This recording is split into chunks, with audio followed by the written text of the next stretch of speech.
हाँ तो बच्चों, आज का हमारा टॉपिक है भाषा प्रयोगशाला। ये आपका फर्स्ट यूनिट में ही है और आपका ये जो टॉपिक है ये लैंग्वेज वाले पेपर का टॉपिक है, भाषा पाठ्यचर्या के are par.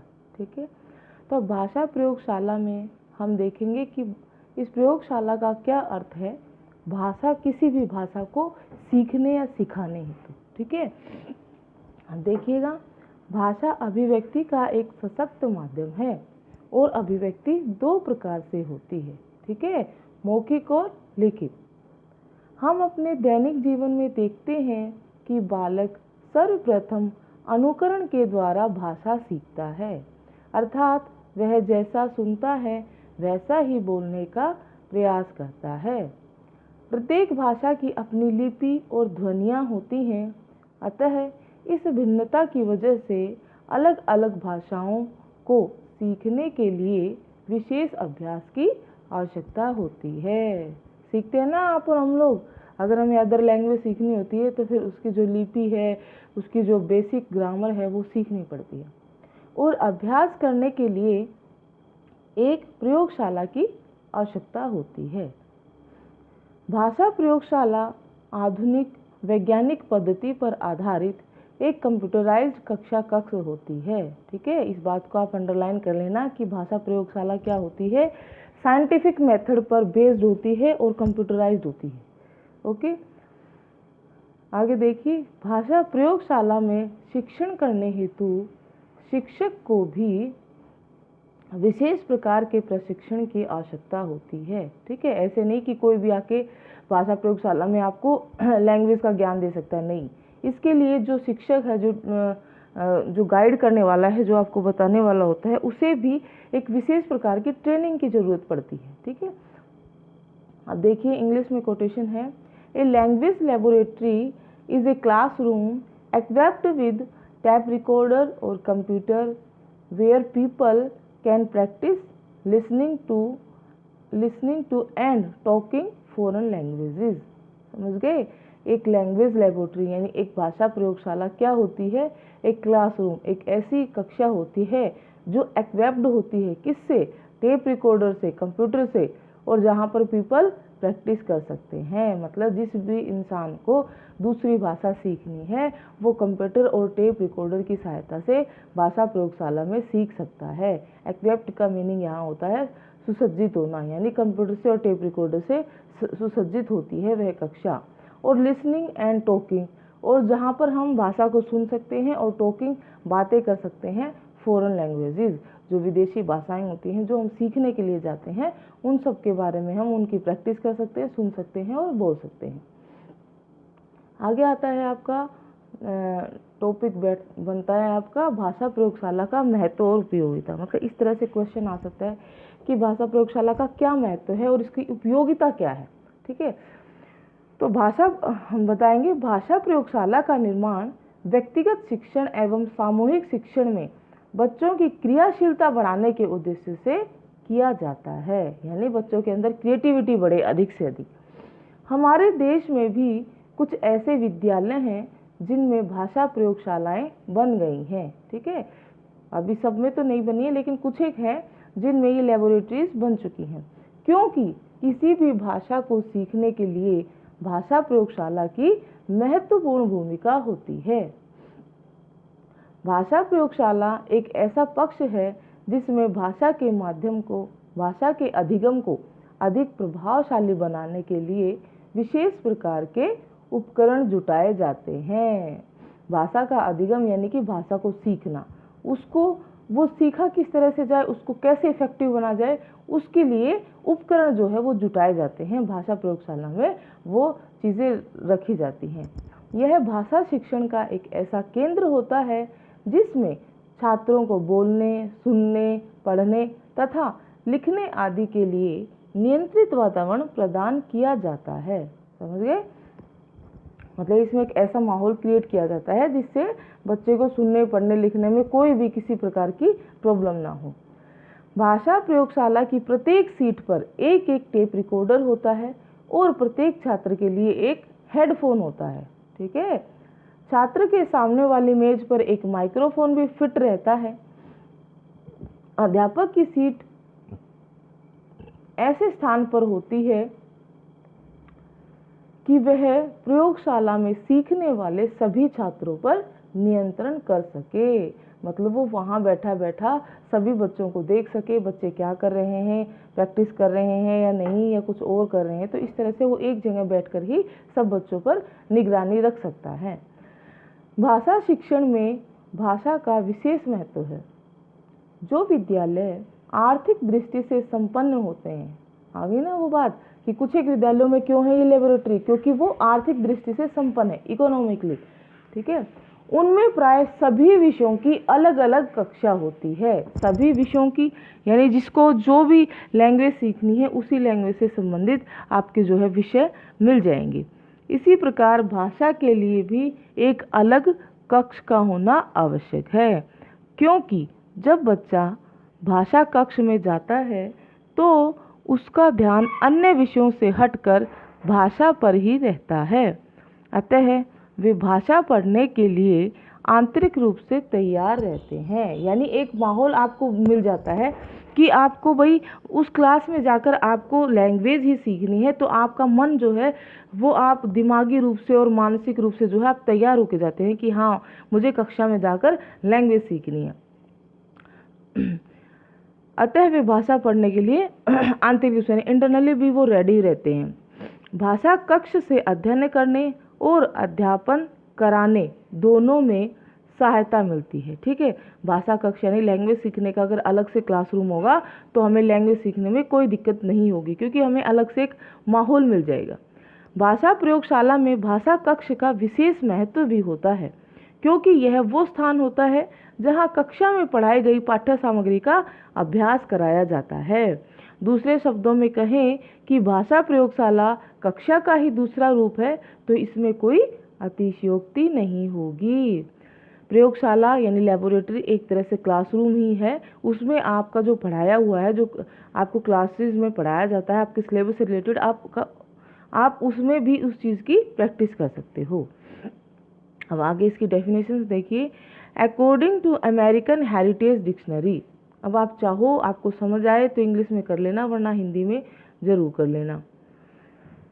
A room designed for learning foreign languages and equipped with tape recorder, video cassette recorder or computer connected to monitoring devices, enabling the instructor to listen and speak to the students individually or as a group। वही है, इससे पहले कुछ लाइनें थी वो थोड़ी सी easy थी, इसमें थोड़ा सा बड़ा करके है, क्योंकि ये अमेरिकन हेरिटेज डिक्शनरी के अकॉर्डिंग है कि जो लैंग्वेज लेबोरेटरी होती है वो क्या होती है, किस प्रकार की होती है, उसमें क्या क्या होती है। इसमें भी वही बात है, रूम डिज़ाइन यानी उस रूम को इस तरह से सुसज्जित किया जाता है फॉर लर्निंग, सीखने के लिए, क्या, फॉरेन लैंग्वेजेस, है ना। एंड एक्वेप्ड, और उसको एक्वेप्ड किया जाता है किससे, टेप रिकॉर्डर से, वीडियो कैसेट रिकॉर्डर से, कंप्यूटर, यानी जो चीज़ें, जो उपकरण भाषा प्रयोगशाला में रखे जाते हैं वो सारे बताए गए हैं। और कनेक्टेड टू मॉनिटरिंग, और उनको मॉनिटरिंग डिवाइसेस यानी जो कंप्यूटर होता है उसके साथ कनेक्ट कर दिया जाता है। Enabling to instructor to listen, ताकि जो इंस्ट्रक्टर है, जो आपको भाषा सिखाने वाला है, वो to listen and speak to the students, वो स्टूडेंट्स को सुन सके और उनको बोलकर कोई बात बता सके, इंडिविजुअली और एज ए ग्रुप, या तो पर्सनली या फिर सामूहिक रूप से, ठीक है। अब आता है आपका भाषा प्रयोगशाला की उपयोगिता के संबंध में निम्नलिखित तथ्य प्रस्तुत किए जा सकते हैं। मतलब इसकी उपयोगिता का आपका टॉपिक था ना, यही थी ना हेडिंग, इसकी उपयोगिता और महत्व हमने बता दिया। अब इसकी उपयोगिता को लेकर हम कुछ पॉइंट्स लिखेंगे। क्या, नंबर 1, भाषा प्रयोगशाला में भाषा शिक्षक के लिए उपयुक्त वातावरण का निर्माण करना संभव होता है।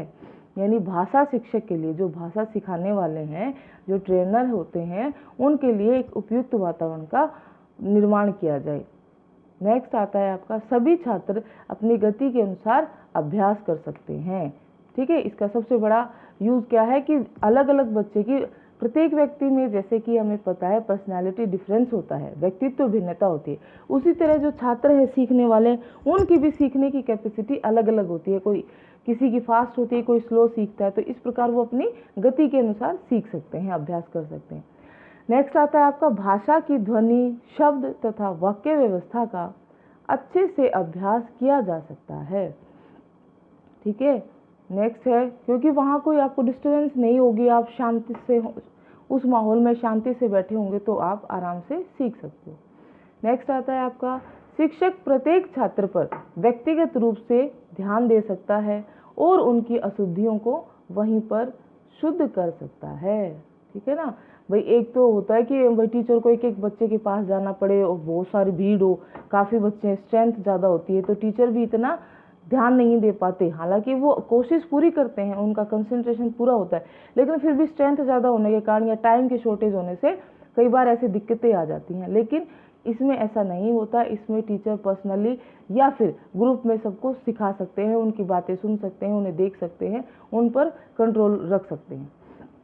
नेक्स्ट आता है, भाषा के विभिन्न कौशलों का अध्ययन भाषा प्रयोगशाला में सरलता से किया जाना संभव होता है। विभिन्न कौशल, लिखना, पढ़ना, सुनना, बोलना, ये सब क्या है, भाषा से रिलेटेड स्किल्स होती हैं जो आप भाषा प्रयोगशाला में कर सकते हैं, इनका जो है अध्ययन कर सकते हैं। नेक्स्ट आता है आपका, शिक्षार्थियों का समय भी व्यर्थ नहीं जाता। यस, वो भी एक दूसरे से ये नहीं कि बातें करने में लग जाए या सो जाए या भी मन नहीं है, ऐसा नहीं होता। वहाँ एकदम एक्टिव होके जाना पड़ता है, अपना मन बना के मानसिक रूप से रेडी होके, और फिर आपको सीखनी होती है।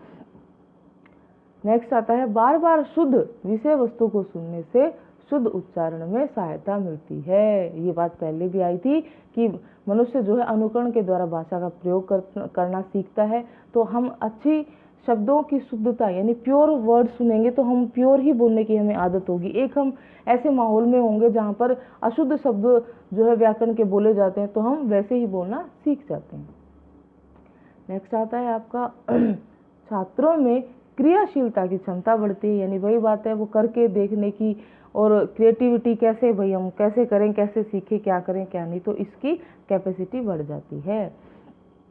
नेक्स्ट आता है आपका, शिक्षक का भय, उसकी उदासीनता आदि का बालक पर कोई मनोवैज्ञानिक कुप्रभाव नहीं पड़ता, क्योंकि इसमें शिक्षक की भूमिका परोक्ष होती है। यस, एक होता है कि शिक्षक सामने है, बच्चा डर जाता है कई बार शिक्षक को देखकर, वो हेजिटेशन फील करता है, बोल नहीं पाता या कोई समस्या होती है बता नहीं पाता।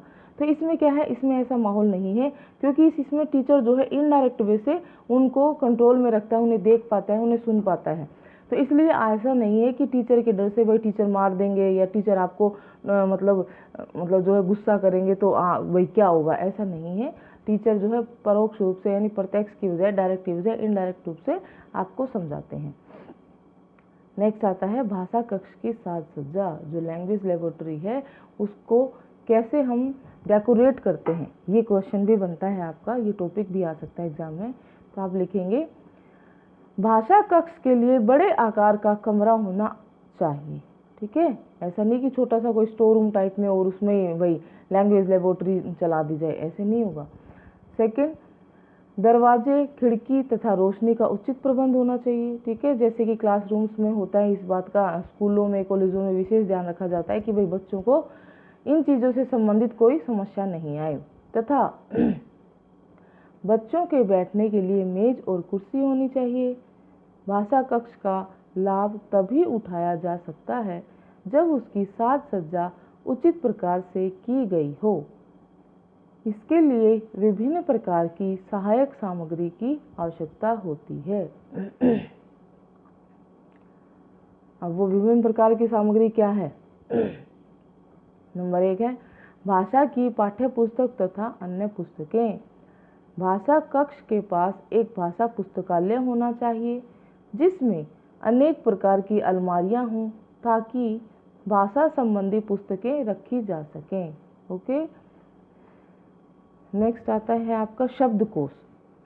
भाषा कक्ष में प्रत्येक छात्र के लिए एक संक्षिप्त शब्दकोश होना चाहिए, यानी कि एक छोटी सी डिक्शनरी होनी चाहिए ताकि बच्चे को जहाँ प्रॉब्लम आए तो वो उस वर्ड का मीनिंग देख सके, उसका सॉल्यूशन कर सके।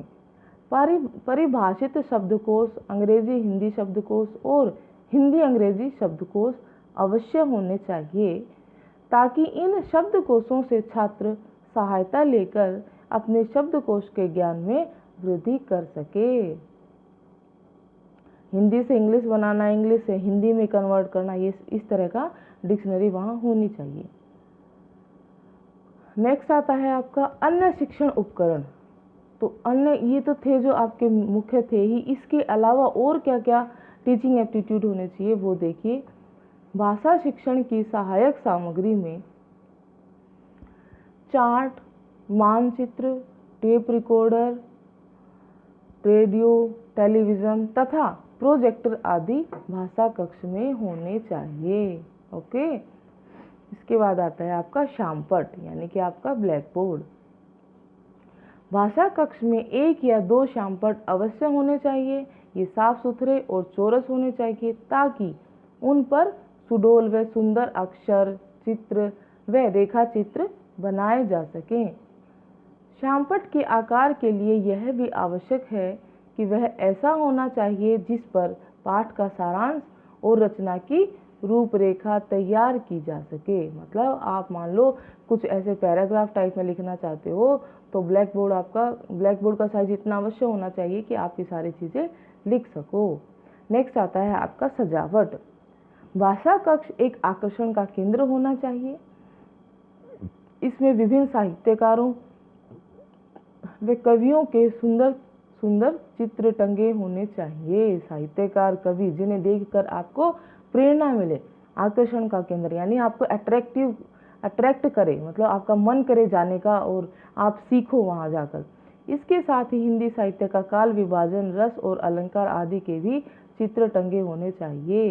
इसके साथ साथ जो हिंदी लिटरेचर्स से संबंधित जो चीज़ें हैं उनसे रिलेटेड पिक्चर्स भी वहाँ पर टंगी होनी चाहिए। अंत में आता है आपका निष्कर्ष। निष्कर्ष अवश्य लिखना चाहिए और खासकर लॉन्ग क्वेश्चंस में तो आप इस बात का विशेष ध्यान रखें। छोटे क्वेश्चन आते हैं कम मार्क्स के तो कोई नहीं चल जाता है, लेकिन जो लॉन्ग क्वेश्चंस होते हैं उनकी स्टार्टिंग और उनका निष्कर्ष, उसमें क्या है पूरा क्वेश्चन एक बंध जाता है और एक पैटर्न बनता है क्वेश्चंस को अटेम्प्ट करने का। ठीक है, तो अब निष्कर्ष में हम क्या लिखेंगे। इस प्रकार हम कह सकते हैं कि भाषा कक्ष की व्यवस्था जहाँ तक संभव हो सभी विद्यालयों में होनी चाहिए। मतलब धीरे धीरे हमें प्रयास करना चाहिए कि भाषा कक्ष की व्यवस्था सभी स्कूलों में हो ताकि बालक भाषा सीखने के लिए प्रेरित हो सके। अतः भाषा कक्ष को उचित प्रकार से सजाकर इसे पूर्णता प्रदान करनी चाहिए। ठीक है बच्चों, आपका भाषा प्रयोगशाला का टॉपिक क्लियर होता है। आज के लिए इतना ही। मेरे प्यारे बच्चों, जो टॉपिक्स मैंने आपको पढ़ाए हैं, समझाए हैं, मैं उम्मीद करती हूँ कि आपको वो समझ आ रहे हैं। इसलिए आप मेरी वीडियोस को लाइक, कमेंट एंड शेयर ज़रूर कीजिए। अगर आपको मेरी नई वीडियोस की जानकारी चाहिए तो आप मेरी वीडियो पर सब्सक्राइब कर बेल आइकन पर क्लिक करना ना भूलें। Thank you.